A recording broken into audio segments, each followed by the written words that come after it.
Assalamualaikum warahmatullahi wabarakatuh. Waalaikumsalam. Alhamdulillahirabbil alamin wal 'aqibatu lil muttaqin wa la 'udwana illa 'alal zalimin. Asyhadu an la ilaha illallah wahdahu la syarika lah wa asyhadu anna Muhammadan 'abduhu wa rasuluh. Allahumma shalli wa sallim wa barik ala nabiyyina al-karim wa ala alihi wa sahbihi wa man tabi'a hudahu ila yaumiddin. Usikum wa iyaya nafsi bittaqwallah wa ta'atihi faqad fazal muttaqun, amma ba'd. Hadirin jamaah sekalian dirahmati Allah, kita masih bersama hadis-hadis sahih riwayat Imam Bukhari dan Imam Muslim. Kali ini kita sedikit mengulas tentang amalan orang kafir yang masuk Islam. Hadithu Hakim bin Hizam radhiyallahu anhu qala, qultu ya Rasulullah, ara'aita umuran kuntu atahannathu biha fil jahiliyah min sadaqatin aw ataqatin aw silati rahimin afiha ajrun. Faqala Rasulullah sallallahu alaihi wasallam, aslamta ala ma aslafta min khairin. Dari Hakim bin Hizam radhiyallahu anhu, beliau bercerita, suatu ketika pernah bertanya kepada Rasulullah sallallahu alaihi wasallam, ya Rasulullah, bagaimana pendapatmu, bagaimana menurutmu tentang hal-hal yang dulu aku lakukan semasa jahiliyah berupa kebaikan-kebaikan, seperti misalnya sedekah, membebaskan budak, dan silaturahim. Apakah setelah aku masuk Islam, kebaikan-kebaikanku itu akan mendapat pahala atau tidak? Faqala, maka Rasulullah SAW menjawab, aslamta ala ma salafa min khairin. Kamu masuk Islam akan membawa masa lalumu yang baik. Ketika kamu masuk Islam akan membawa masa lalumu yang baik. Nah, jamaah sekalian dirahmati Allah, untungnya ada sahabat yang bertanya dengan pertanyaan seperti ini. Andaikan tidak ada yang bertanya, mungkin tidak ada teori ini, tidak ada kaidah ini, bahwa ketika orang masuk Islam akan menghapus dosa-dosa sebelum masuk Islam. Ini teori. Tetapi kan kemudian muncul pertanyaan, lalu bagaimana dengan amal kebaikan? Apakah juga ikut terhapus? Nah, Hakim bin Hizam, sahabat yang bertanya ini memang dikenal sangat dermawan. Hakim bin Hizam itu sering, dalam riwayat lain disebutkan, an Urwata anna Hakim bin Hizam a'taqa fil jahiliyati mi'ata raqabah. Dalam riwayat yang lain disebutkan bahwa Urwah bin Zubair bercerita, memberikan testimoni tentang sosok Hakim bin Hizam, orang yang bertanya kepada Rasulullah ini, yaitu ketika di masa jahiliyah sebelum masuk Islam, dia punya riwayat membebaskan 100 orang budak. Sekarang pertanyaannya, satu budak itu harganya berapa? Ini luar biasa. Satu orang, berarti beliau adalah orang yang sangat dermawan. Di masa jahiliyah punya track record pernah membebaskan sampai 100 budak.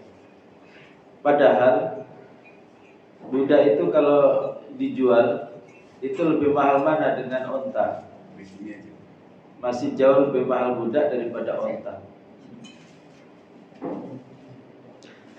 Berapa sebetulnya harga manusia itu? Harga nyawa itu berapa? Kalau kita ukur dengan diat itu adalah denda yang harus dibayar ketika orang dimaafkan, tidak dituntut kisos. Jadi misalnya ada si A membunuh muslim yang lain, keluarga muslim yang terbunuh ini, misalnya si B ya, ini kemudian memaafkan. Jadi misalnya ada 10 anggota keluarga dari si B yang terbunuh ini, maka diharuskan 10 orang ini semuanya menuntut kisos. Tapi kalau ada satu saja yang memaafkan, apa yang terjadi? Maka standarnya berlaku permaafan. Ketika dimaafkan, tidak dituntut kisos, itu bukan berarti dia melenggang tanpa masalah, enggak. Dia tetap harus menggantinya berupa diat.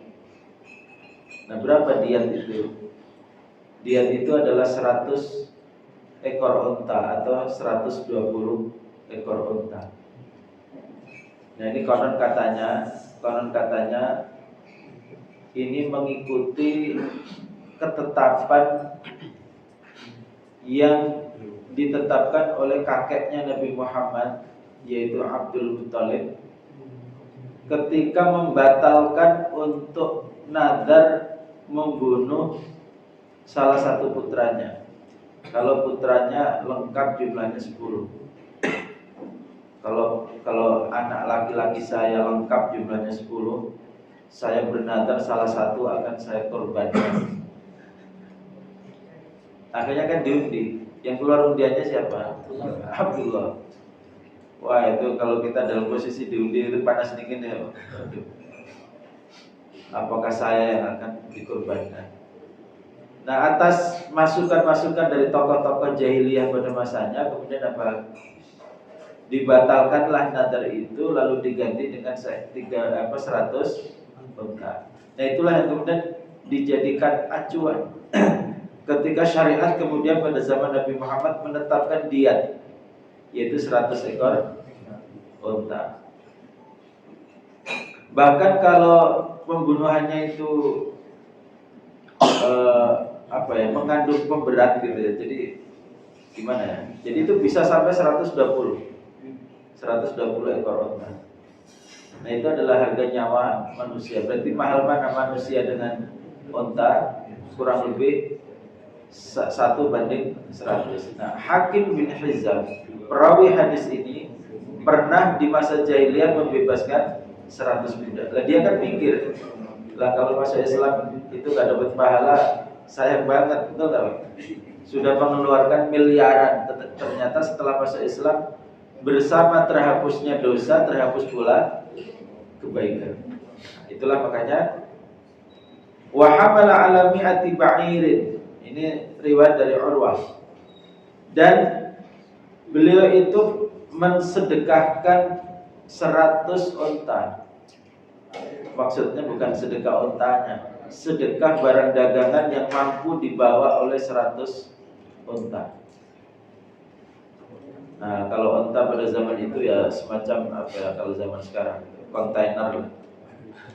Kontainer pada zaman itu ya punggung unta, karena nggak ada hewan yang bisa melebihi unta dalam membawa muatan.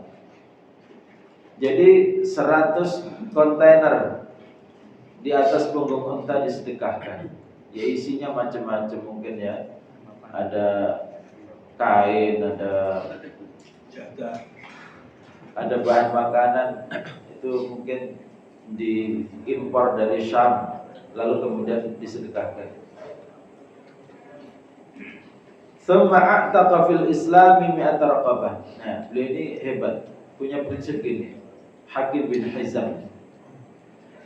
Pokoknya apapun kebaikan yang dulu pernah aku lakukan di masa jahiliyah, aku harus melakukan yang sama setelah aku masuk Islam. Benar. Dulu ketika jahiliyah membebaskan 100 budak, maka setelah masuk Islam beliau juga membebaskan 100 budak. Wa hamala ala mi'ati ba'irin, dan mensedekahkan barang-barang yang dibutuhkan masyarakat sebanyak 100 yang bisa dibawa unta.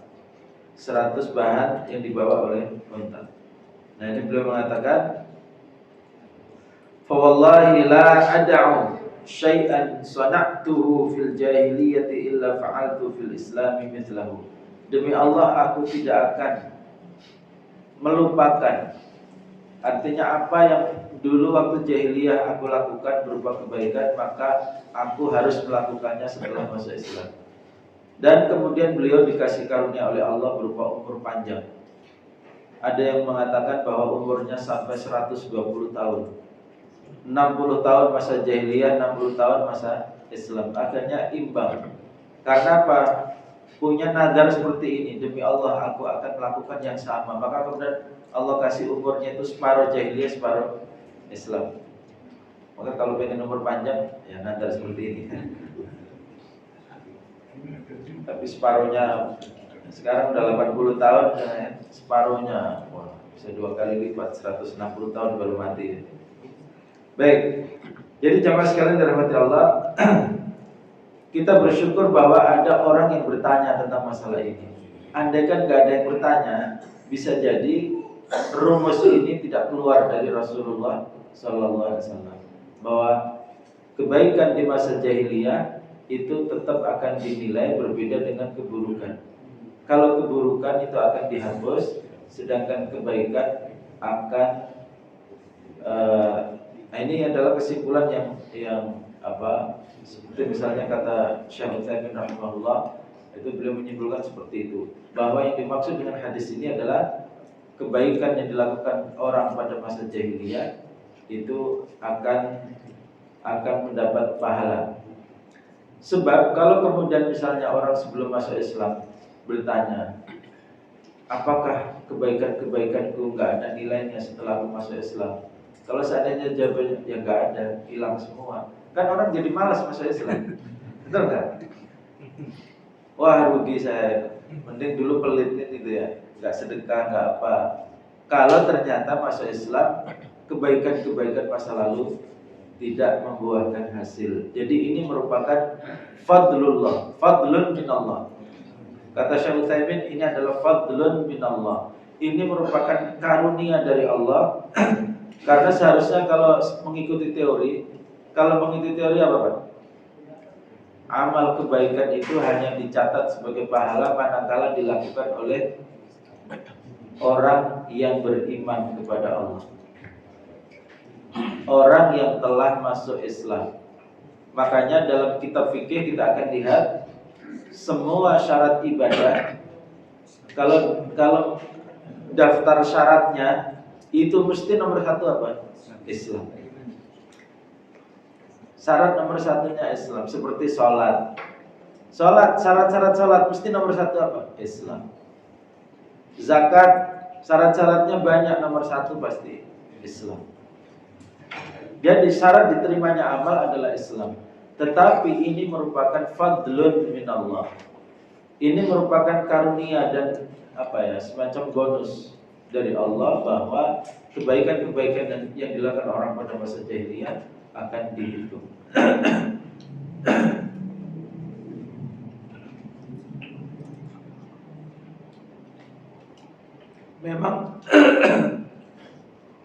Memang sahabat Hakim bin Hizam ini memang layak untuk bertanya itu. Andaikan semasa jahiliyah pelit ya, enggak pernah punya riwayat seperti itu, tanya-tanya ke Nabi, emang kamu punya amal apa dulu? Kan gitu ya. Emang amal kamu apa dulu di masa jahiliyah? Enggak ada. Lah ngapain nanya kalau enggak ada? Karena ini memang terkait dengan dirinya. Nah, ini juga menjadi satu isyarat jamaah sekalian, bahwa dalam hadis yang lain itu disebutkan gini, teori dari Rasulullah SAW. An-nasu kal ma'adin. Manusia itu seperti bahan bahan-bahan logam. Ma'adin itu maksudnya logam lah ya, logam. Khiyaruhum fil jahiliyah khiyaruhum fil Islam. Yang terbaik di masa jahiliyah akan menjadi yang terbaik di masa Islam. Maksudnya apa? Kalau semasa jahiliyah dia adalah emas, maka ketika masa Islam akan juga menjadi emas. Tetapi kalau di masa jahiliyah itu cuma timah kan nilainya kecil ya, atau logam apalah yang nilainya rendah, masa Islam ya tetap nilainya seperti itu karena bahan bakunya timah ya tetap jadi timah, nggak tiba-tiba berubah. Ketika masih jahiliyah itu timah, masa Islam tiba-tiba menjadi permata, yaitu agak sulit. Karena apa? Ada kaitannya sama karakter manusia. Maka kita bisa melihat orang yang semasa jahiliyah sudah muncul karakter dermawan, maka setelah masuk Islam akan lebih dermawan. Dan biasanya orang menerima Islam itu pasti punya ciri-ciri karakter kebaikan yang ada pada diri, meskipun sempat tertutup oleh karena apa? Karena lingkungan jahiliyah. Nah, selalu seperti itu ya. Orang-orang yang kemudian Allah takdirkan menerima Islam itu punya karakter-karakter baik yang menjadi penyebab kenapa dia kemudian menerima Islam. Jemaah sekalian, ini adalah tidak sesuai dengan teori, karena teorinya seharusnya amal itu hanya diterima apabila orang melakukannya dilandasi oleh iman. Tetapi meskipun tidak dilandasi oleh iman, ini merupakan karunia dari Allah sebagai semacam stimulus, sebagai suatu rangsangan bagi siapapun yang punya riwayat kebaikan semasa jahiliyah, maka akan diberikan nilai terhadap apa yang dia lakukan di masa jahiliyah. Kalau teorinya, sebagaimana firman Allah dalam surat Al-Anfal, "Qul lil ladzina kafaru iyantahu yughfar lahum ma qad salaf." Katakan buat orang-orang kafir, kalau mereka berhenti dari kekafirannya, maka pasti Allah akan mengampuni, pasti akan diampuni dosa-dosanya yang telah lalu. Nah, oleh karena itu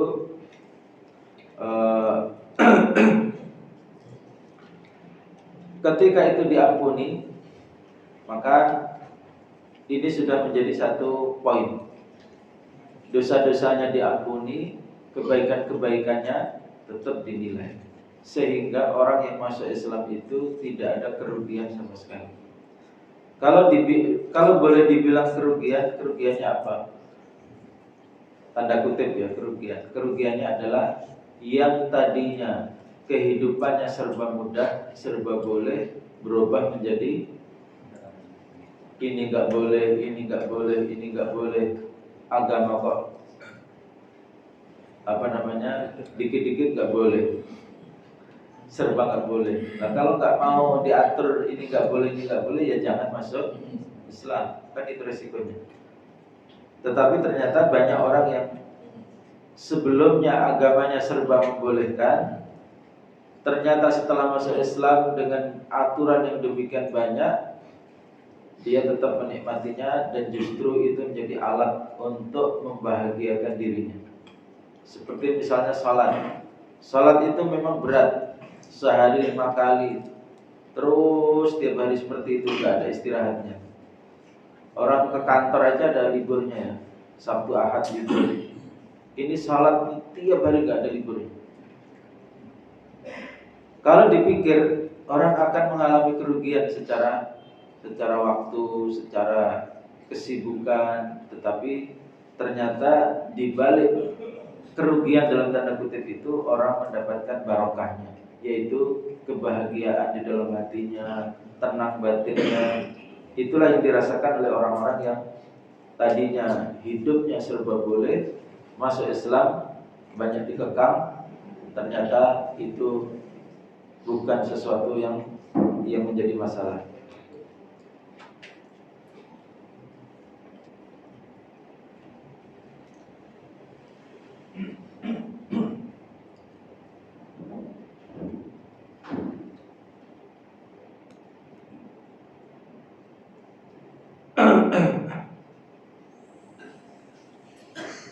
Baik jemaah sekalian dirahmati Allah, dalam Islam itu ada dua istilah. Dalam Islam ada dua istilah. Pertama adalah istilah kebenaran, yang kedua adalah kebaikan. Kalau kebenaran itu mungkin ketika orang belum mengenal Islam, itu tidak bisa mengenali dengan akurat mana yang benar dan mana yang salah. Contoh misalnya, tangan kanan itu adalah tangan yang benar, tangan kiri adalah bukan tangan yang baik. Teori itu kan tidak diketahui oleh orang jahiliyah. Tetapi bahwa kalau bicara tentang kebaikan, maka kebaikan itu bisa mengacu kepada pandangan manusia.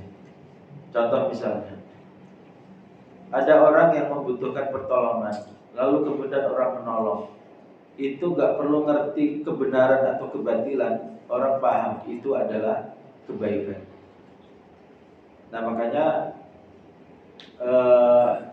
orang kalau punya karakter-karakter kebaikan, meskipun belum mengenal kebenaran, biasanya ketika datang kebenaran itu akan mudah dia terima karena dia sudah punya karakter kebaikan. Yang sulit adalah kalau orang selalu dalam karakter keburukan. Contoh misalnya, dia punya perkongsian bisnis dengan temannya, temannya kemudian dia khianati. Itu tanpa ngerti teori kebenaran atau kebatilan, dia paham bahwa itu adalah sebuah kejahatan, itu adalah sebuah keburukan. Nah, orang seperti ini yang karakternya sudah bawaannya semasa jahiliyah seperti itu, ketika datang Islam, inilah biasanya orang-orang yang paling depan melawan Islam. Kenapa, Pak?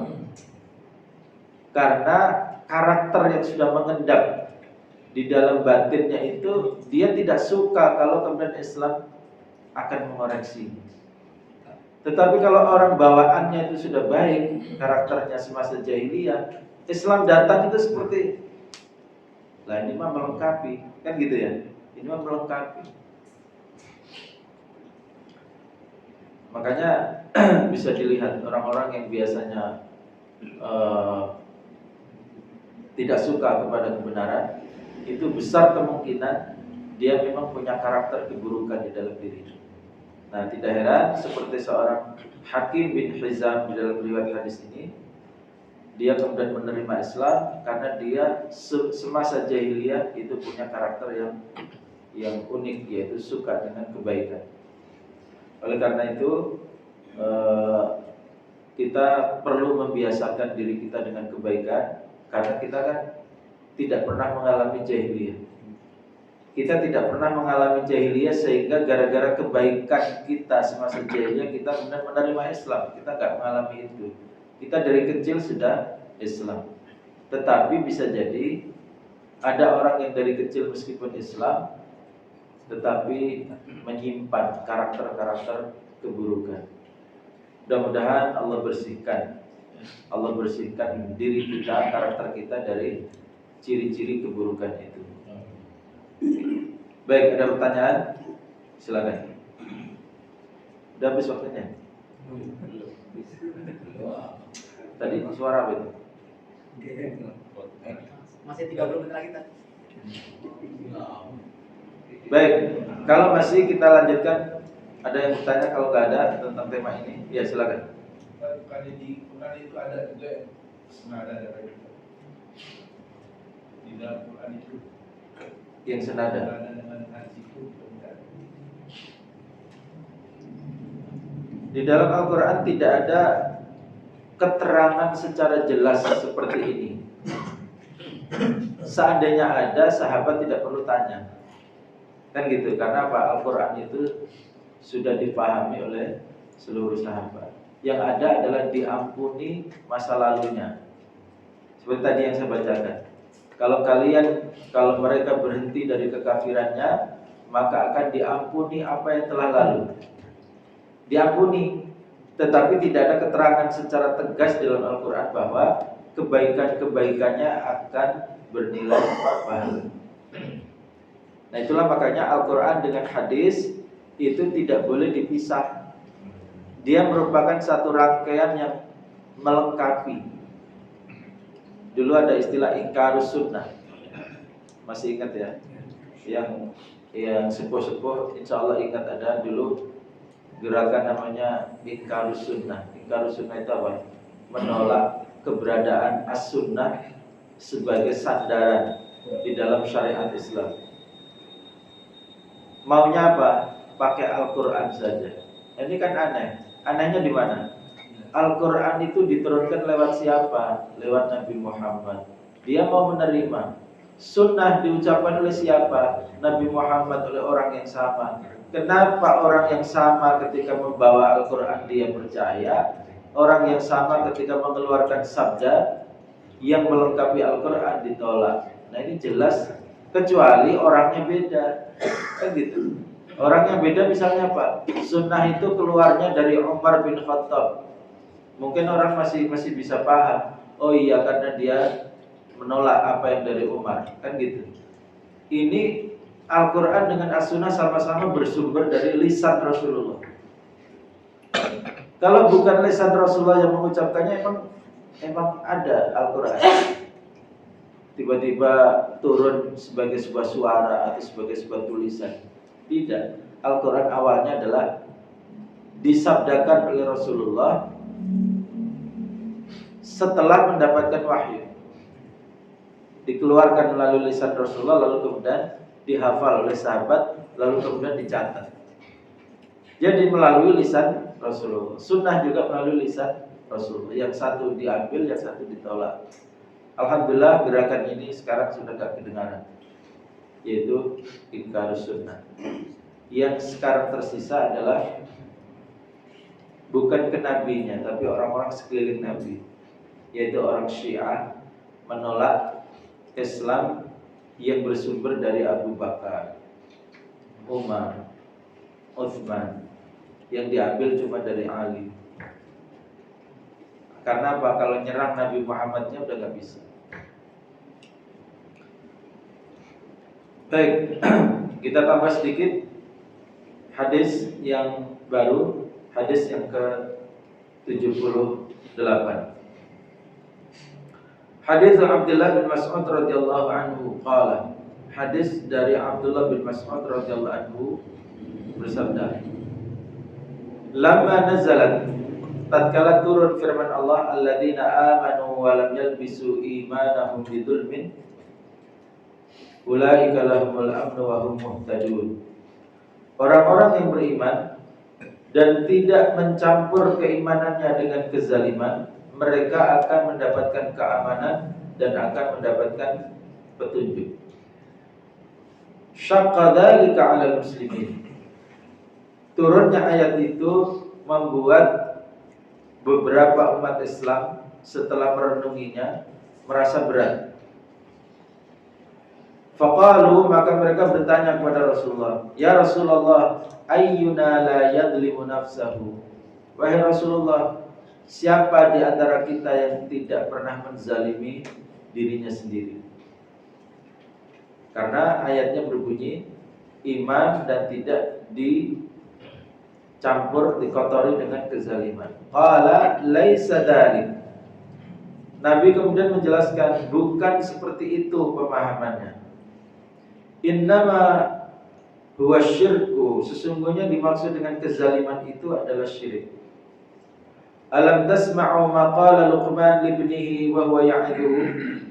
Tidakkah kamu mendengar apa yang dikatakan Luqman terhadap putranya yang direkam oleh Al-Quran? ketika dia memberikan nasihat kepada putranya. Ya bunayya la tusyrik billah. Wahai putraku, janganlah kamu berbuat syirik kepada Allah. Inna syirka la dzulmun 'adzim. Sesungguhnya syirik itu adalah kezaliman yang terbesar. Nah, ayat ini dijadikan sebagai tafsiran terhadap ayat yang lain. Maka tafsir tertinggi itu adalah tafsiran ayat untuk ayat yang lain. Tafsir nomor 2 di bawahnya adalah tafsiran Nabi terhadap ayat. Jadi bukan menggunakan ayat, tetapi menggunakan kalimatnya Nabi. Kalimatnya adalah sabda Nabi. Kalau ini kan Nabi cuma mengarahkan ayat ini ditafsiri oleh ayat ini. Nah, jamaah sekalian dirahmati Allah, ada satu teori di dalam ilmu tafsir bahwa apabila suatu ayat sudah ditafsiri oleh Rasulullah, penjelasannya itu sudah diterangkan sedemikian rupa oleh Rasulullah, maka itu menjadi tafsiran yang paling absah. Dan kalau ada orang yang mencoba menafsiri, membelok-belokkan, itu akan terbantahkan dengan sendirinya karena ini sudah ditafsiri oleh Rasulullah. Makanya seperti misalnya dalam firman Allah, wa a'iddu lahum mastata'tum min quwwah, dan persiapkanlah dalam menghadapi mereka orang-orang kafir berupa kekuatan. Rasulullah sendiri kemudian menafsiri, ala innal quwwata ar-ramyu, ala innal quwwata ar-ramyu. Ketahuilah bahwasanya yang dimaksud dengan kekuatan di dalam ayat ini adalah ar-ramyu. Ar-ramyu itu arti letter L-nya itu melempar. Melempar biasanya identik dengan panah. Tetapi yang menggunakan teori lontaran kan tidak cuma panah, tombak juga dilontarkan. Dan zaman modern peluru juga pakai metode dilontarkan, meskipun nggak pakai tenaga manusia, tetapi pakai bahan peledak, sehingga peluru itu bisa melesat dengan kecepatan tinggi. Jadi kalau dulu pakai panah, tenaga manusia, pakai tombak, maka prinsip ar-ramyu, melempar atau lontaran, itu berlaku sampai sekarang. Yang belum masuk di zaman sekarang adalah apa? Penggunaan drone, karena dia bukan lontaran ya. Tetapi secara umum senjata itu pakai prinsip itu. Sekarang yang belum disebut di zaman Nabi, tetapi sekarang ada, tidak menggunakan prinsip lontaran itu apa? Ledakan. Di zaman Nabi kan belum mengenal namanya apa? Senjata dengan menggunakan prinsip ledakan. Semua senjata pada zaman itu pakai prinsip lemparan. Nah, artinya kalau kita tafsiri ini di zaman modern dan persiapkanlah menghadapi mereka berupa kekuatan, berarti apa? Persiapkanlah menghadapi mereka berupa persenjataan. Karena ditafsiri oleh Nabi. Nggak bisa kemudian kita nafsir begini, persiapkan menghadapi mereka berupa kekuatan. Kekuatan itu macam-macam, kekuatan ekonomi, kekuatan teknologi, kekuatan. Bukan, karena Nabi sendiri sudah menafsiri. Kekuatan untuk bisa mengalahkan orang kafir itu bukan kekuatan ekonomi, tetapi kekuatan senjata. Karena itulah yang bisa memaksa mereka untuk tunduk kepada Islam. Nah, ayat ini para sahabat merasa berat. Bagaimana mungkin kita bisa melaksanakan ayat itu, sedangkan tidak ada seorang pun yang bisa mengamalkan ayat itu. Kenapa? Karena ayatnya berbunyi, siapa orangnya yang beriman dan tidak mencampuri keimanannya dengan kezaliman. Kan berat. Apa definisi zalim itu? Zalim itu yang paling mudah didefinisikan adalah tidak menunaikan hak kepada yang berhak sesuai dengan hak. Coba, kita semua pasti pernah melakukan itu, tidak menunaikan hak kepada yang berhak sesuai dengan hak. Contoh misalnya, istri itu punya hak dari kita, atau kita punya kewajiban yang harus ditunaikan kepada istri. Pertanyaannya adalah, apakah seluruh hak istri kita tunaikan? Pasti ada yang gagal kita tunaikan. Orang tua menunaikan haknya anak, apakah seluruh haknya anak berhasil kita tunaikan? Pasti ada yang tidak tertunaikan. Maka bagi para sahabat, ayat ini gak mungkin dilaksanakan. Orang yang beriman tidak tercampuri keimanannya dengan kezaliman. Siapa di antara kita yang tidak menzalimi dirinya sendiri? Tidak pernah melakukan dosa. Karena menzalimi diri sendiri tahu apa? Berbuat dosa. Kenapa? Karena dia menabung azab untuk dirinya sendiri. Kalau orang menabung duit itu kan enak ya, bisa buat kemaslahatan masa depan. Ini yang ditabung adalah azab yang akan diterima oleh dirinya sendiri. Makanya orang yang berbuat dosa disebut menzalimi dirinya sendiri.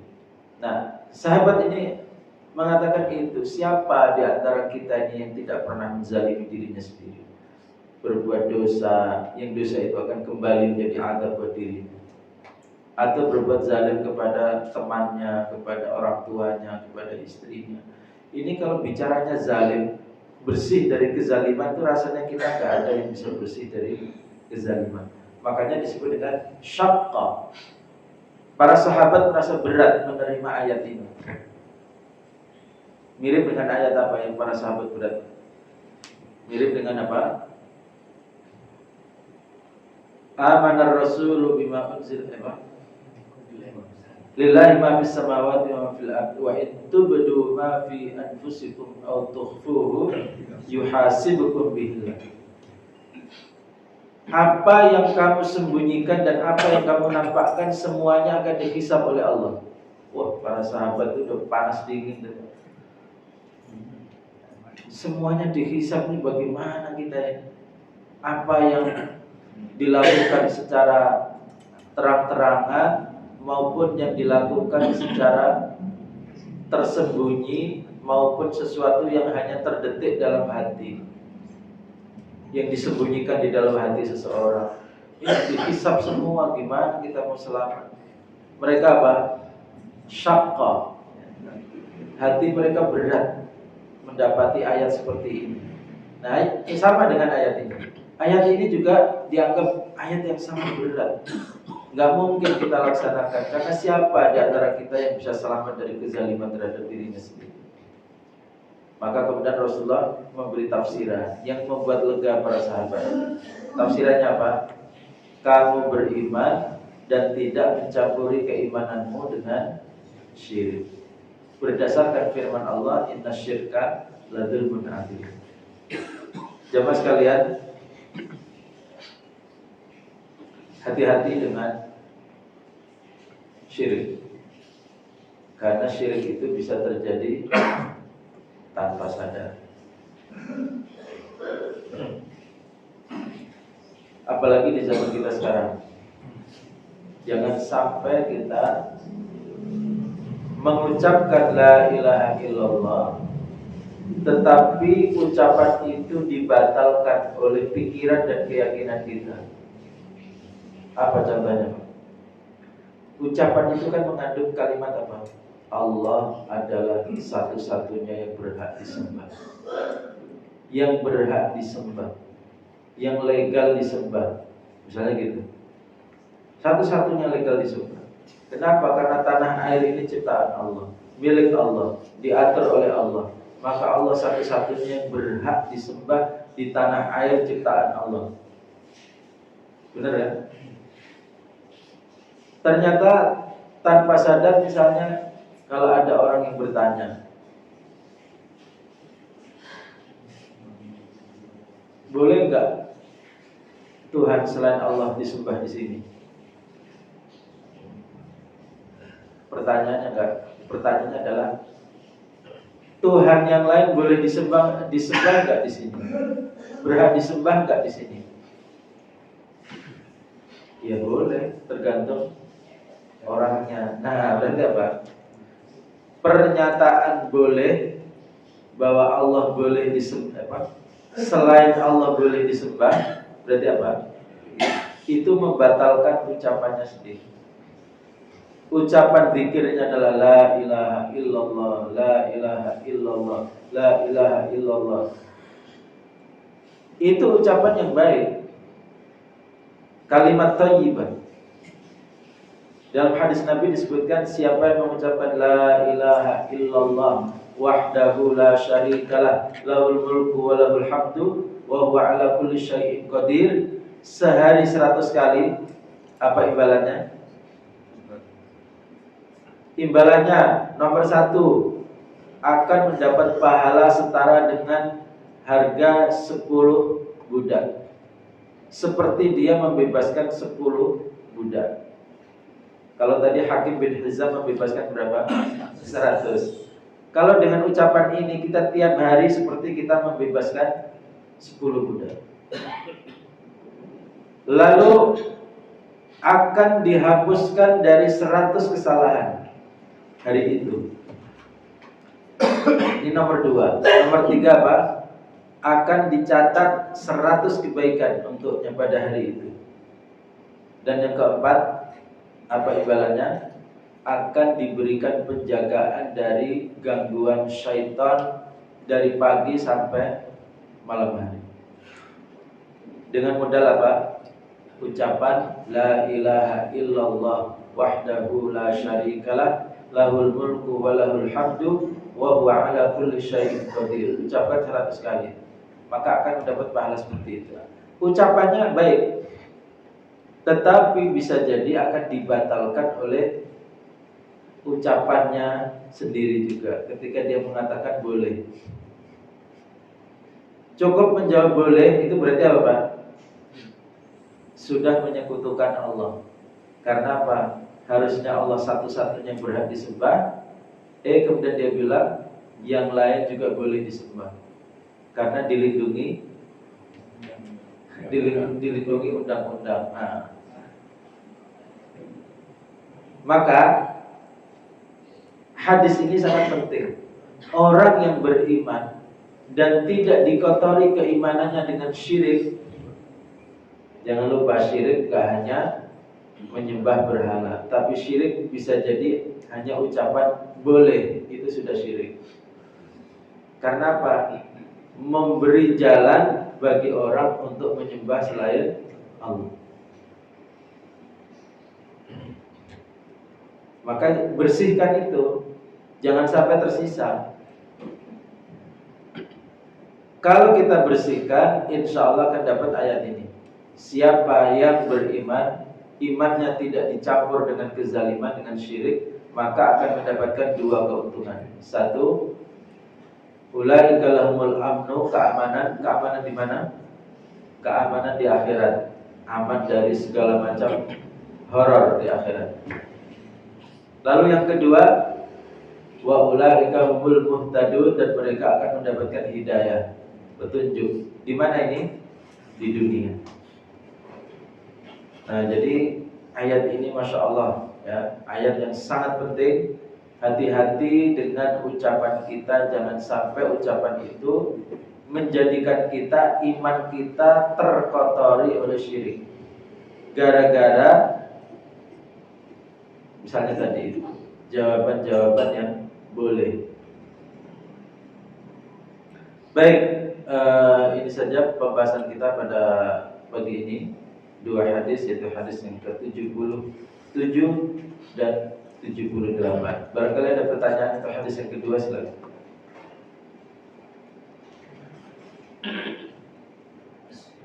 Alhamdulillah.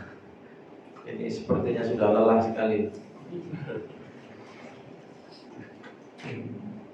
Berarti ada kaitannya itu juga kan tentang istilah keutamaan kalau mau berbuat baik, kalau mau baru niat itu dapat pahala. Tapi kalau misalnya perbuatan baiknya tidak jadi, tetap pahala itu dapat satu.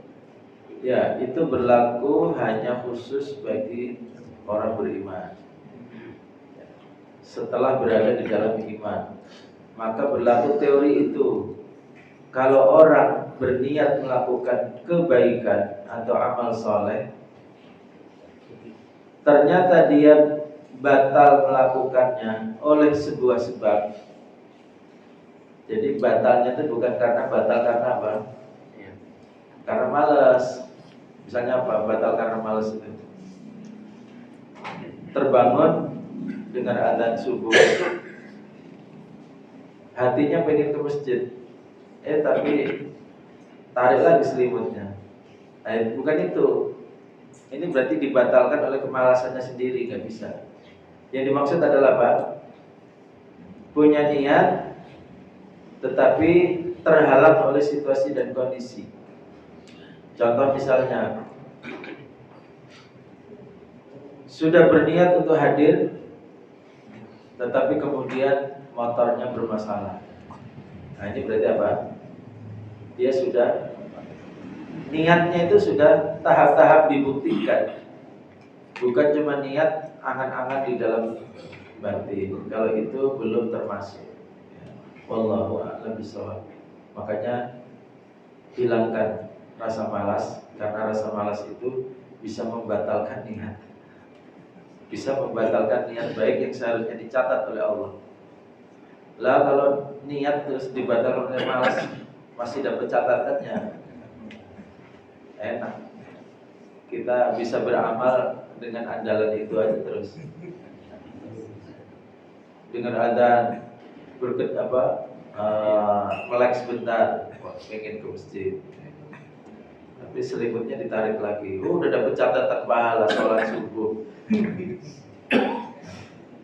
Benar ya, dari pahala. Makanya dalam Al-Quran itu selalu kalimatnya apa? Jazaan bima kanu ya'malun. Enggak ada jazaan bima kanu yanwun. Sebagai imbalan atas apa yang mereka niatkan itu enggak ada. Tapi apa? Imbalan atas apa yang mereka lakukan. Nah, oleh karena itu niat bernilai pahala itu adalah niat yang sudah proses menuju pengamalannya itu sudah dia lakukan, tetapi terhalang oleh situasi dan kondisi, itu tetap dicatat sebagai amal yang sempurna. Baik, yang lain silakan. Ya. Silakan.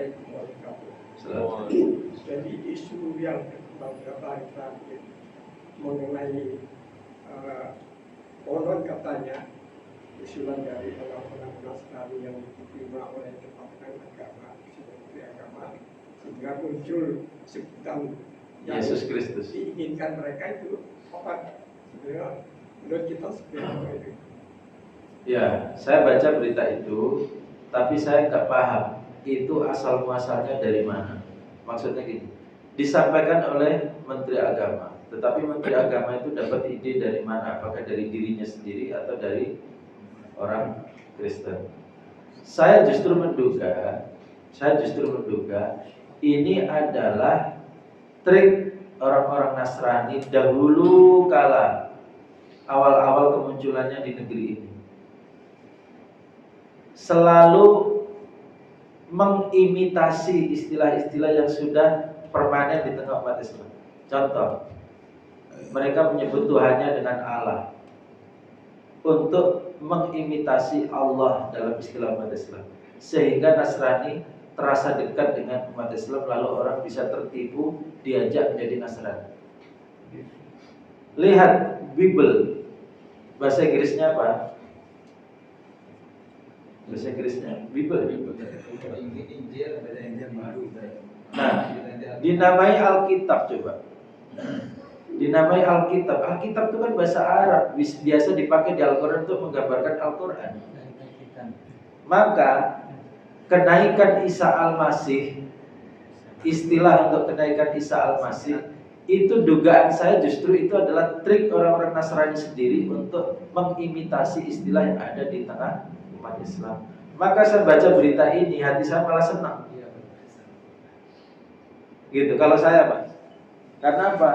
Imitasinya malah tidak ada. Malah makin jelas. Dan kita pengen imitasi yang lain diganti. Allah juga diganti. Alkitabnya juga diganti, gak cuma Isa Al-Masih yang diganti. Nah ini saya nggak tahu respon dari orang-orang Nasrani sendiri, nggak tahu apakah mereka happy dengan perubahan ini ataukah merasa wah ini Menteri agamanya secara zahir itu seperti membela mereka, tapi faktanya justru melemahkan mereka. Ini makar, ya ini makar. Bagi saya ini makar. Mudah-mudahan aja nanti Menteri Agamanya terinspirasi untuk mengganti Allah dengan istilah baku asli milik mereka. Demikian pula mengganti istilah Alkitab dengan istilah baku asli milik mereka.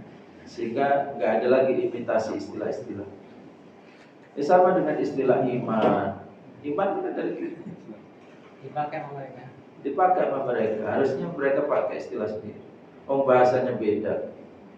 Bahasanya Ibrani, kalau nggak Inggris. Mana ada Inggris iman kan? Jadi dimirip-miripkan supaya gampang untuk mengajak umat Islam bahwa agama ini nggak beda loh dengan agama Anda. Kira-kira begitu. Maka dalam sudut pandang saya pribadi, saya justru senang dengan istilah nomenklatur liburan. Kalau dari dulu kan kita ingat tanggal merahnya apa? Kenaikan Isa Al-Masih kan gitu ya. Sekarang berubah, nama hari liburnya adalah kenaikan Yesus Kristus. Nah, malah jelas. Wallah bisa. Saya nggak tahu apakah ini menguntungkan buat kita ataukah menguntungkan buat mereka. Wallah bisa. Mudah-mudahan ini menguntungkan buat kita umat Islam. Baik, demikian semoga bermanfaat. Aqulu qouli hadza wa astaghfirullah li wa lakum wa sallallahu ala nabiyyina Muhammad wa ala alihi wa sahbihi wa baraka wasallam. Akhiru da'wana alhamdulillahi rabbil alamin. Subhanakallahumma wa bihamdika asyhadu an la ilaha illa anta astaghfiruka wa atubu ilaik. Wassalamualaikum warahmatullahi wabarakatuh.